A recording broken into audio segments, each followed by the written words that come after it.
voudrais pas arrêter une fois de tourner autour des notes sans arrêt? Tu voudrais pas chanter la mélodie que le compositeur a écrite? Tu voudrais pas essayer de chanter une fois droit, bien droit, comme un bon français? Alors, quel chanteur qui fait des vibes ne s'est jamais entendu dire ça? Les vibes, c'est une culture, c'est la culture afro-américaine. Alors c'est certain que si on n'aime pas la culture afro-américaine, on n'aimera pas les vibes. De même qu'on n'aimera pas le jazz, on n'aimera pas les chorus de saxo, de guitare, de piano, tout ce qui sort des sentiers battus en fait. Parce que le profane n'est pas à même de comprendre. Alors, les vibes, il faut que ce soit extrêmement bien réalisé. Sinon, si c'est pas super rigoureux, ça dessert la chanson, le chanteur, ça dessert tout, c'est pas beau. Les vibes, en fait, c'est du scat, sans onomatopée, pour la projeter. Et c'est pour ça que techniquement, c'est bien plus difficile à réaliser.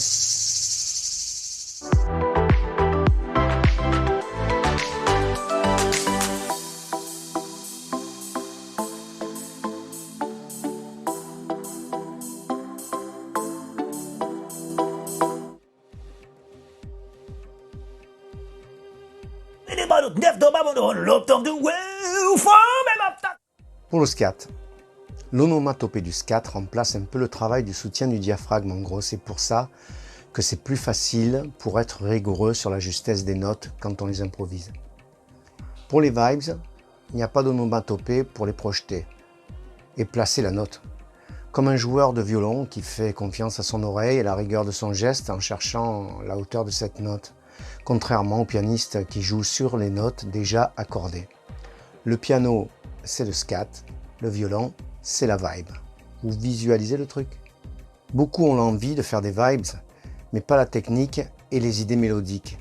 Et du coup, les notes glissent les unes sur les autres au lieu de se caler rigoureusement l'une sur l'autre.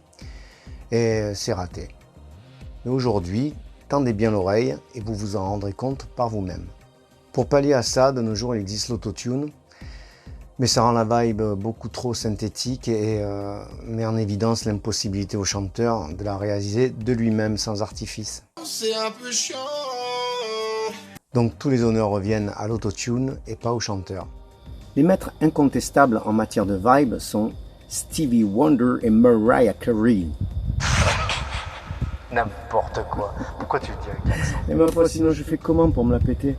Enfin, de nos jours, tous les Afro-Américains, mais pas seulement, tous les chanteurs et chanteuses de ce monde entier qui ont une âme d'improvisateur et veulent chanter en s'exprimant comme ça juste parce que c'est cool. Et oui. Mais attention, il faut rester raisonnable et il ne s'agit pas d'en mettre partout et de manière répétitive parce que c'est vite agaçant.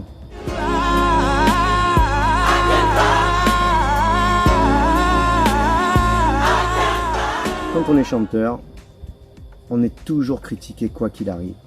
En France, les vibes ne sont pas franchement appréciées car ceux qui les font sont rares à bien les réaliser et surtout à les employer à bon escient. Elles ont été diabolisées par la R&B partout, tout le temps. D'ailleurs, Gad Elmaleh l'illustre bien dans un de ses shows à propos des comédies musicales.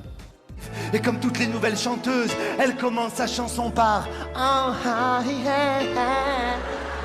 Oh, ah, ah. Les vibes, c'est une culture afro-américaine, découlant du gospel et du jazz au départ.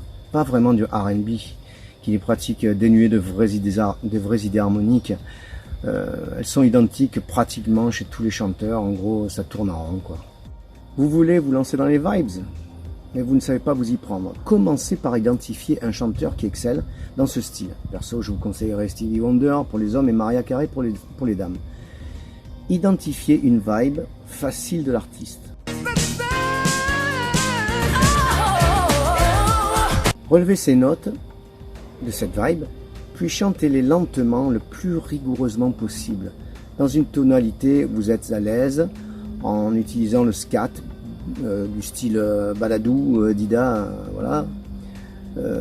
Quand vous la maîtrisez, alors supprimez le scat, pour ne garder que les notes, toujours très rigoureusement, comme si elles étaient jouées sur un piano. Ça demande beaucoup de concentration et de rigueur. Enregistrez-vous, écoutez-vous, critiquez-vous, comparez-vous au meilleur.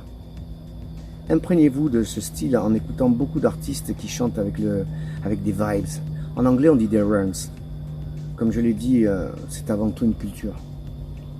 Pour réaliser la vibe propre techniquement, il faut un travail de support du diaphragme pour qu'il soit habitué à ce geste précis et tonique. Je respire en gonflant et le ventre et les côtes flottantes en même temps, comme ça.